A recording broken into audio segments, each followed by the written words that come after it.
Hello everyone, welcome back to the official channel of IMU International. The IELTS listening test, you'll hear 4 recordings, and you have to answer 40 questions.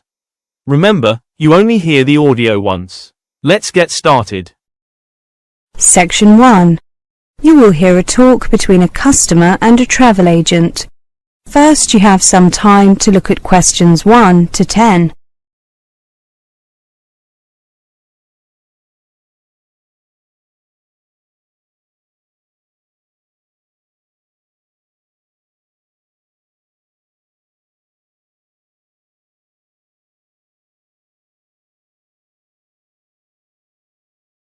Now listen carefully and answer questions 1 to 10. Good morning. I'd like to book a flight to Toronto, please. Certainly. Flying from Sydney? Yes, on Thursday, please. Thursday the 16th, right? There are 3 flights that day.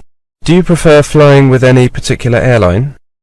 I've heard that Air Canada is good, but expensive. Is there a big difference in prices between the airlines? I'll be flying business class. Yes, there is.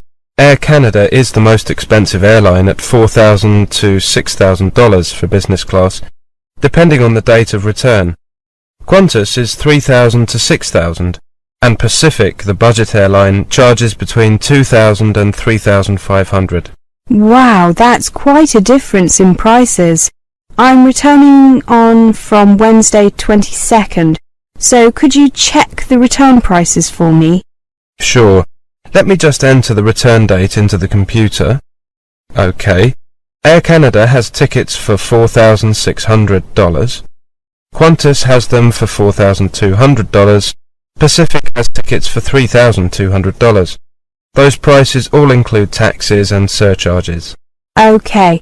Before I make a decision, I would like to know the departure and arrival times in both directions. Of course. Let's look at Air Canada first. Leaves Sydney at 10 a.m. and arrives in Toronto at 10 a.m. local time. There's a stopover in Vancouver. The Qantas flight leaves Sydney at 1:45 and arrives at 10:15 a.m. There's also a stopover in Vancouver, but it's shorter than the Air Canada one. Pacific flies via Los Angeles and leaves at 6:15, arriving at 11:55 p.m. Oh, that doesn't sound very convenient. Flying by Pacific, I mean. Well, budget airlines do offer cheaper tickets, but they are often not so advantageous in other ways. How about the returned flights? Let me check. The Air Canada flight leaves Toronto at 4 o'clock and arrives at 6 o'clock local time. The Qantas flight leaves at 9 a.m. and arrives at 11 a.m. local time in Sydney. The Pacific flight leaves Toronto at 10:25 and arrives at 6:10 local time in Sydney. Again, not very convenient timing. No, it isn't. Are the stopovers the same as on the outward journey? Yes, they are. Well, I have a business appointment on Wednesday the 22nd in the morning.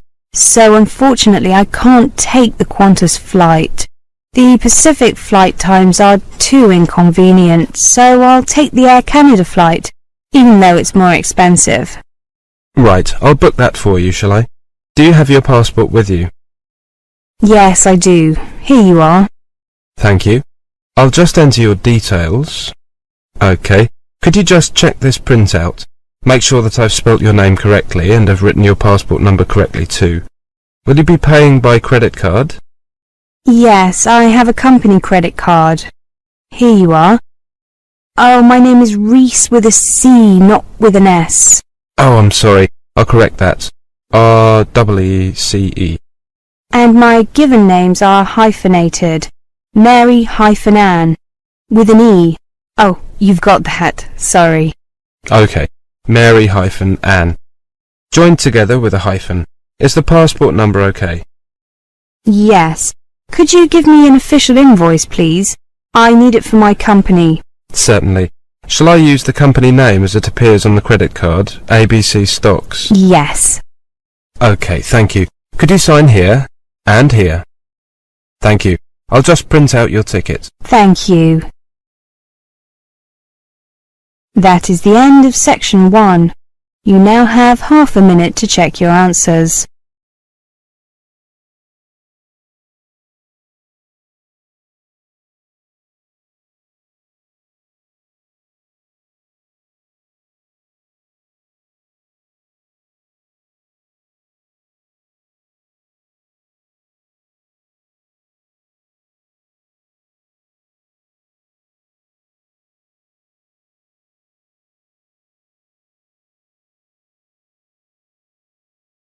Now turn to Section 2. Section 2. You will hear a monologue. First, you have some time to look at questions 11 to 20.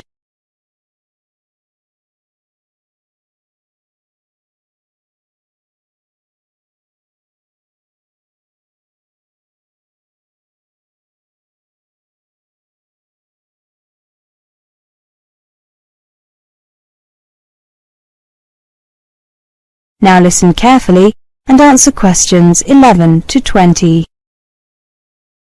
Good afternoon, everyone. I am here to give you a talk on tenancy agreements and other legalities. If you rent a flat or a house or bedsit, you will have a tenancy agreement or lease. This is a written legal agreement between you, the tenant, and the property owner, the landlord. Tenancy agreements should normally contain information about the amount of rent, the length of the tenancy, and what rights you and your landlord will have under the law. In most cases, you will have an assured short-hold tenancy, which means that your landlord cannot ask you to leave without a good reason during the first 6 months. Although these rights offer you some protection, it is still your responsibility to check the tenancy agreement thoroughly and make sure you agree with the terms. Do not sign the tenancy agreement if you do not know what all of it means. If you do not fully understand your rights, show your tenancy agreement to an advisor in the accommodation office or student welfare office at your university or college and ask for help. You can also get help from a housing advice centre, law centre, or citizens advice bureau. When you do sign the tenancy agreement, make sure you get a copy to keep for yourself, in case you need to check any details later on.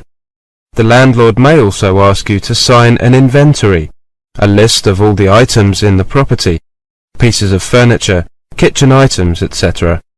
If so, make sure you get a copy of this as well. Check that it is correct and that any existing damage to these items is included before signing it. If your landlord does not provide an inventory, you should make one yourself and send a copy to the landlord. Let's take a look at payments. Before you move into private accommodation, you will probably be asked to pay a deposit equivalent to 1 month's rent. Make sure you get a receipt for any deposit or fees you have paid. When you leave the accommodation, if you have paid all your bills and caused no damage to the property, your full deposit will be paid back to you. If you are renting through an accommodation agency, you may also be asked to pay fees for preparing tenancy agreements and administration. You should also keep a written record of all the rent payments that you make, as you make them.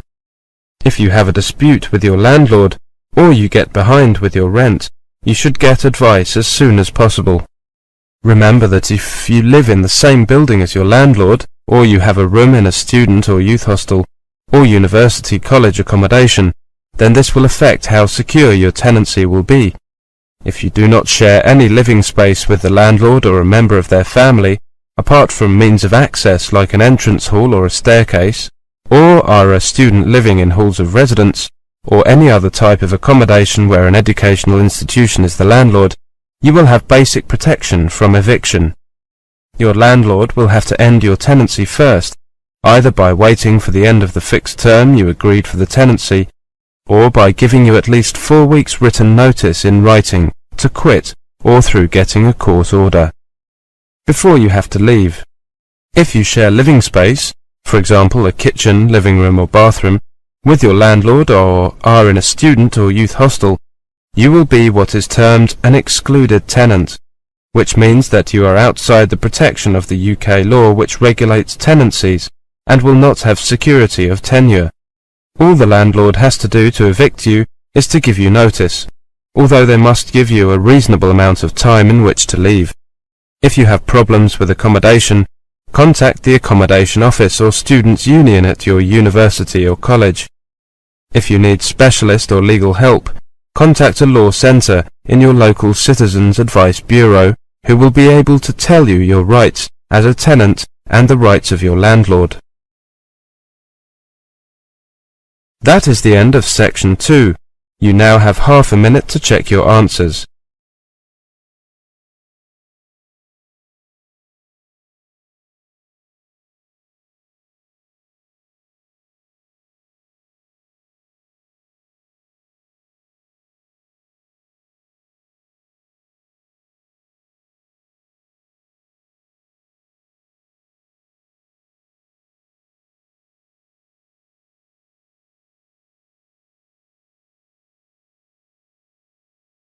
Now turn to section 3.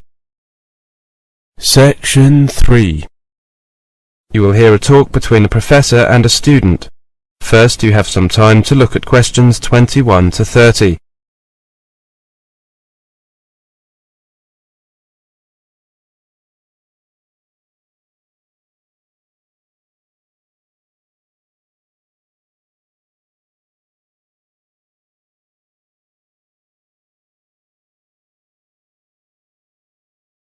Now listen carefully and answer questions 21 to 30. Good morning, Clara. Take a seat. Right, I've read your first draft of your project on housing. Well done. Thank you. I know it's only a first draft though, so I'm sure you have some suggestions on how it can be improved. I was very nervous at first because it wasn't my first choice of topic. I had wanted to do something on voting patterns, but getting information, well, it didn't look possible within the time frame. Don't worry. I think that you have made a good choice. Yes, a comparison of the factors influencing house prices. Very topical. Definitely. There seems to be something about housing prices in the newspapers every day. I just wanted to compare the different factors. You know, location, the proximity of facilities such as schools. As I said, a good choice of topic. Now, the first part is very well done. You clearly introduce what you are going to look at, why and how. Do you think that I have covered enough points there? I think so. Did you have anything else in mind? You know, something else you'd like to cover? Well, a friend suggested that I might include crime rates. Actually, that's a very good idea. You might consider it. It is something that many people take into account, consciously or otherwise. When choosing a place to live, nowadays the police are required to keep quite detailed statistics on crime, and you can get them fairly easily. I mean, it's easy enough to ask for them, but it might take a while for the police to get them to you. OK, I'll make a note of that. Contact police for crime statistics. Now, I have to say that I found the middle part more difficult to get through. Oh, I thought I had done that rather well. Don't worry, it's not awful. It's just that, well, try to take a uniform approach. Use one for each criteria people use when choosing housing. That way you're comparing like with like, rather than different things. I see, so I should stick with one as far as possible. Yes, that does seem logical. So I don't really need to get more data or write much more. Instead, I need to change. I've got it. It just makes it a lot easier to read. That's the main thing. Yes, of course. How about the conclusion? Based on the information you've provided, I think that you've done very well. You'll have to see if the new information you include changes your conclusion at all. It probably won't make a big difference, but you might see variations in some areas. OK. Do you think that I used appropriate headings, and is the bibliography OK? I know that a lot of professors look long and hard at that, whilst most students think it's unimportant. Yes, professors find the bibliography very useful. It tells us where you are getting your information from, and whether those sources are appropriate. Your bibliography is fine, but you might consider changing the format. Here's a printout of the most widely accepted format. You can keep that. Thank you. And the headings? I made a few notes. Here are some suggestions. Don't feel that you have to use them. I won't be offended, but some of your headings are long-winded, whereas others are relatively short, as they should be. Thank you. I'll take a look at these later. How long did you work on the whole thing? Well, 2 months, perhaps on average of 3 hours a day. Not more than that. Probably 150 hours? That's about what I would recommend. Anything less than 120 hours is going to be detrimental to the project. You'll probably need another 50 hours work on it in total. You've still got a month, so you should manage it easily. Yes, a couple of hours a day. Easy. I'd suggest that you come back to see me in, about, let's say, 3 weeks' time. Then you should be virtually finished, and I can have another look before you do your final proofreading, before handing it in. OK, I'll see you after one of the seminars to make an appointment. Is that OK? Certainly. Thanks, Clara. Thank you, Professor. That is the end of section 3. You now have half a minute to check your answers.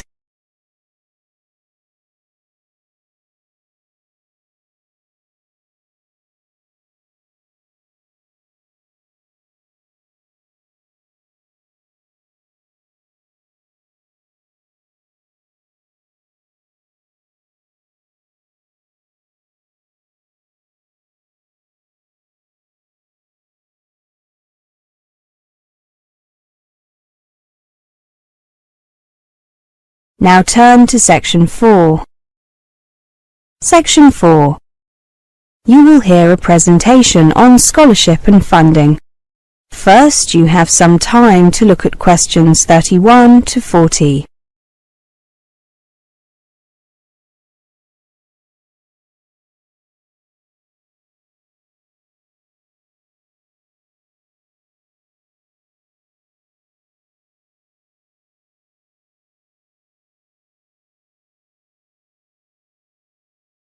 Now listen carefully and answer questions 31 to 40. Welcome to this presentation on scholarships and funding. If you are hoping for help with funding your studies in the UK, you need to get working on this as soon as you can. It is almost impossible to make arrangements for financial support once you have left your own country. Start by inquiring with your own Ministry of Education or Department of Education.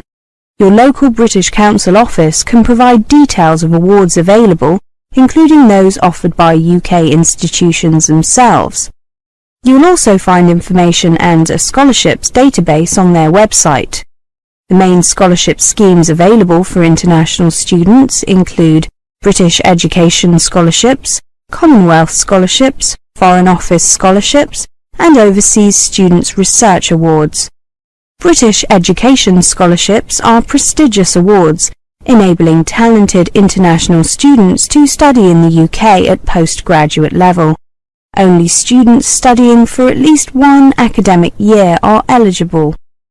About 2,000 new scholarships are currently awarded each year, and there are plans to expand the programme further. There are 3 types of scholarship. The first is a full award, where all the fees, a living allowance, and travel to and from the UK are paid for. Then there is a fees-only award, where all or part of the fees are paid. Finally, there is a partial award, where a combination of the fees and the allowances are paid. The value of the scholarship will vary, depending on the type of the award, the length of the course, and the country from which the student comes. But it is up to a maximum of £20,000. Contact the British Council or the British Embassy in your own country for details. You must be resident in your home country when you apply. Commonwealth scholarships are awards mainly for postgraduate study, although funding for undergraduate study may be possible if there are no suitable undergraduate courses in your home country. You must be a citizen of a Commonwealth country, including the UK. A university degree or equivalent is usually required. Apply to the British Council office in your country. You must be resident in your own country when you apply. About 3,000 of these scholarships are awarded each year, and their value ranges from £5,000 to £15,000. Foreign Office scholarships are a joint initiative by the Foreign Office and certain UK higher education institutions. The awards are normally given for taught postgraduate courses. In rare cases, an award may be made for undergraduate study if the course is not available at an institution in your home country. They are funded by the Foreign Office and participating UK higher education institutions. You must normally be under 35 years of age. You must be resident in a developing country, and you must not be currently employed by your government or by an international organisation. You should be planning to study a subject related to development and be fluent in English. Apply directly to one of the participating institutions. You can ask for a list of participating institutions from the British Embassy in your country or your local British Council office. Only about 500 of these awards are made each year, and their value ranges from £7,000 to £12,000. Overseas Students' Research Awards are awards for full-time postgraduate study for a period of 1 year. They make up the difference between home and overseas students' fees. They are funded by the Ministry of Education. You must be a postgraduate research student at a publicly funded higher education institution in the UK. You will need to demonstrate academic merit and research potential.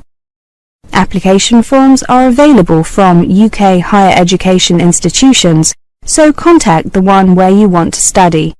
For further information, contact the OSRA office via their website, www.osra.org.